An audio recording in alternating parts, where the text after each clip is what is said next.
जय जगन्नाथ। चलंतु शुणिबा आजिर कहानी भिक्षाम देहि। भिक्षाम देहि भिक्षाम देहि।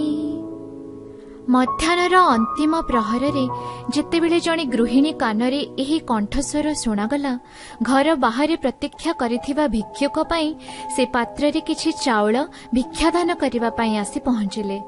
भिक्षादान करिबा समय रे गृहिणी कहिले, स्वामी महाराज, मो मनरे आपणक पई एक प्रश्न अछि। आशा करे आपण मोर प्रश्नर उत्तर दे मनर शंका दूर करिवे।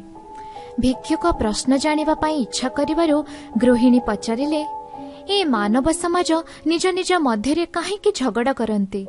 भिक्षुक उत्तर देले, मु एठाकु भिक्षा मागिबा पई आसीछि, ना तो मो मूर्खतापूर्ण प्रश्नर उत्तर देबा पई आसीछि।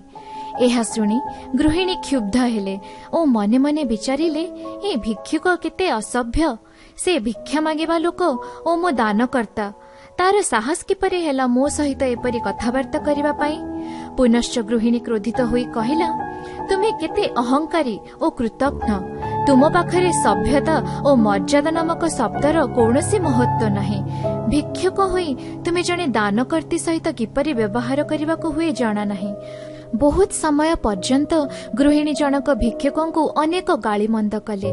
जेतेबेले गृहिणी शांत हेले सेतेबेले भिक्षुक कहिले, जेपरि मु आपणको सामान्य असम्मान करी किछ कहिली, आपणक अहंकार ओ क्रोध निजर पारदर्शिता देखाइला।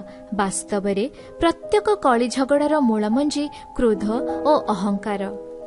तेबे चलंतु शुणिबा आजिर नीति शिक्षा। जदि मानव समाज निज अहंकार और क्रोध उपरे विजय लाभ करि परिबो, तेबे समाज रे कଳି झगड़ा घटना मान अनेकांशरे कमिजिबो। आशा करूछु आपनको आमर कहानी निश्चय भल लागिथिबो।